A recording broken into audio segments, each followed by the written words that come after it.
Killer Kells, P. Rico, Scandalous. That's pretty much it from the city. Mm-hmm.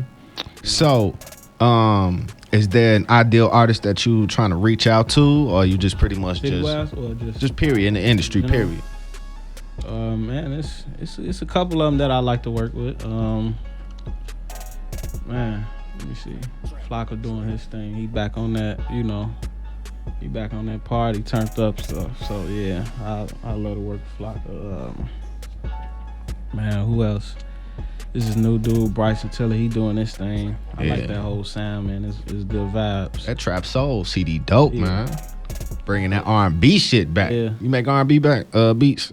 Yeah, definitely. Yeah, I forget. You don't just do trap. You do everything. That's what I like. When it comes to making being a producer, I consider them.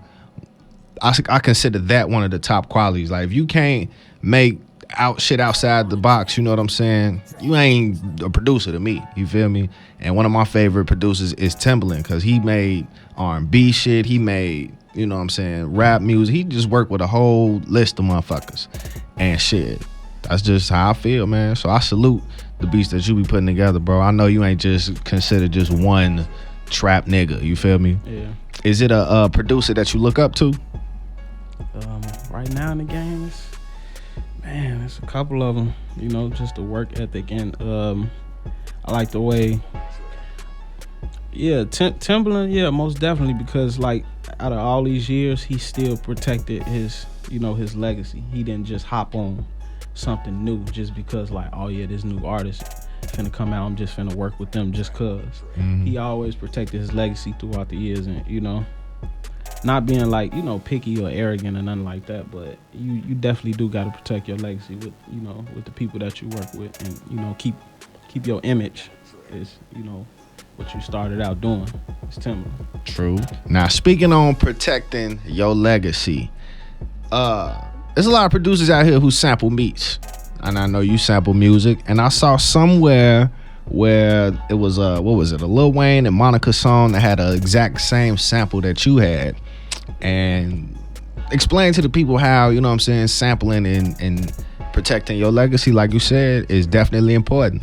Yeah, you definitely got to copyright your music. It's a must. It's a necessity, because people, especially dealing with samples, it's real dangerous dealing with them. Mm-hmm. And working with different people, sending out beats, especially with samples, because like what my situation was, I was using it for some promo material. Right, just sending beats out. Yeah, just one track promo material with with a link to all my social networks and stuff. But that idea and the song arrangement, the format of the beat, all the effects that I had on it, all the way down to the drums, the idea was just taken and gave into on the major level. Right, so literally the exact pattern you had. Exact everything, the way I chopped the sample, the arrangement, how I put the effects on the drums to make it sound that way, the effects on the samples, exactly the same. The only thing that's different, they slowed it down a little bit. Mm-hmm. But so for all the other producers out here, how can they protect themselves, and how do you protect yourself from now on after being in that situation? Copywriting. It's only one source. Don't go through these third-party places. I seen that a lot on the internet now. People going through these third-party places saying they can, protect their music. There's only one source, and that's copyright.gov. Mm-hmm. Take if you do a sample beat and it got a loop in it, export that file or bounce it down, however you do it, and, copyright that arrangement without the sample. Everything else except, the sample. And you copyright that. So that way, you'll be protected on the arrangement and, the drum patterns and all that stuff. And then, you just put in the description what sample you use. So you'll be pretty much in the clear if, that situation happens. People gonna do it, they gonna do anyway. But, you can go about it the proper way legally. True.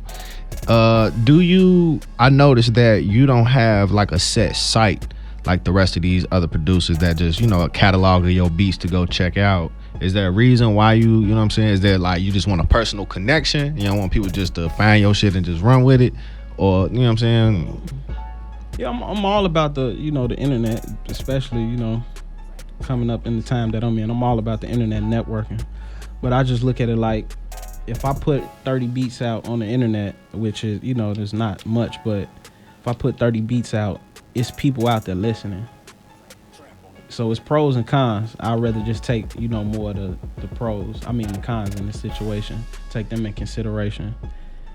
And, people will take your sound and run with it. Especially if they already own in the spotlight. They be like, man, they will sit there and study that whole sound, all the way down to your samples, arrangement, melodies, all that stuff. And they'll just give it to a person that's on. Right. They can just drop something quick. You know what I'm saying? They already dropped the project. Now you looking like a person that's following after them. True. So what about the people that throw their beats on YouTube? Like, are they protected? Just, what I'm saying? It's something called a YouTube content ID. Am I right? Yeah. What is that? It actually been out of quite a few years, like a while now. Just a lot of people, in the production community getting up on it.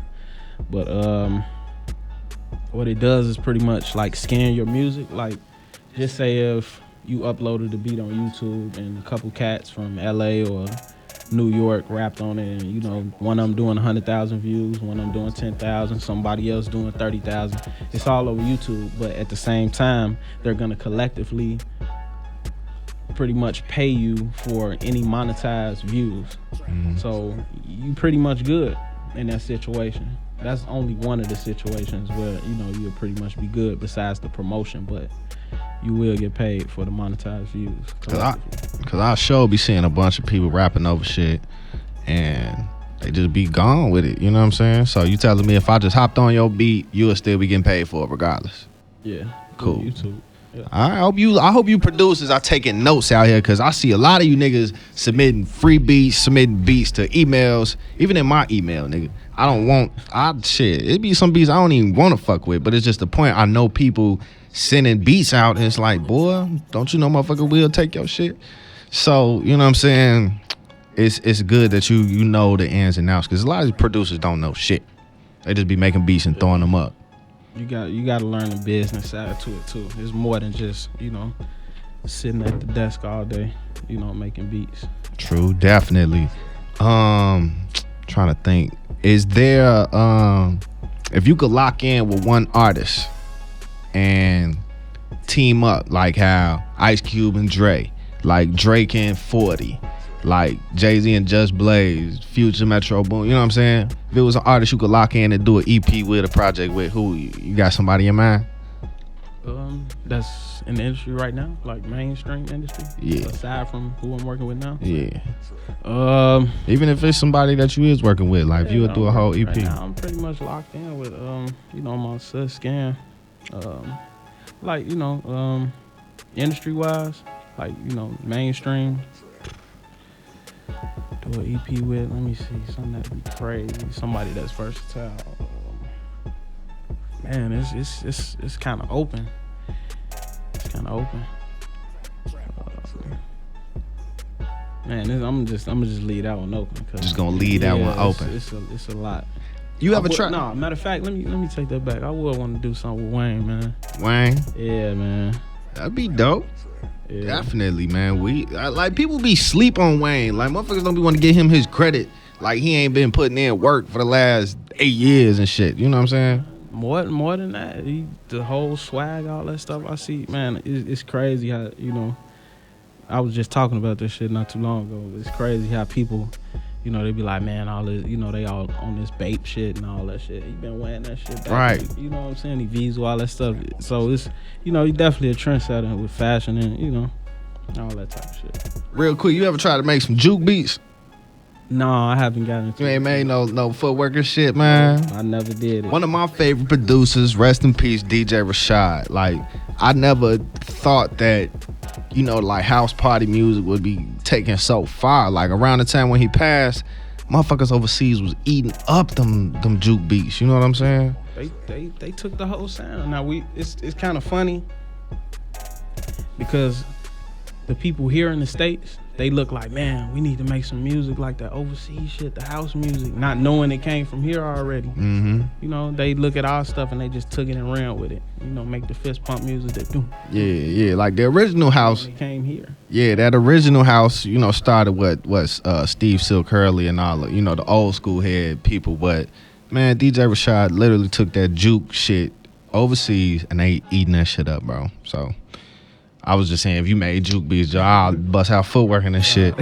But nah, man, salute to you falling through here, man. I appreciate it. You know what I'm saying? Repping for the crib, Chicago producers. We gotta work, man. Tell everybody where they can find you at, man. All my social networks at Trap Hustle Beats, Snapchat at Trap Hustle Beats, Instagram at Trap Hustle Beats, Facebook.com/Trap Hustle Beats, YouTube channel the same. Everything Trap Hustle Beats. Yeah, Periscope too. I'm on that too. Yeah, there be people in, boy, Periscope got people in Germany. They be going crazy on that. I was on this motherfucking Periscope and it was somebody from Brazil, London, and some motherfucking Canada watching me do this radio shit. I was like, boy, if y'all was only here, I need that. But anyway, I appreciate you stopping through, fam. You know what I'm talking about? Most definitely. Support the crib, support Chicago.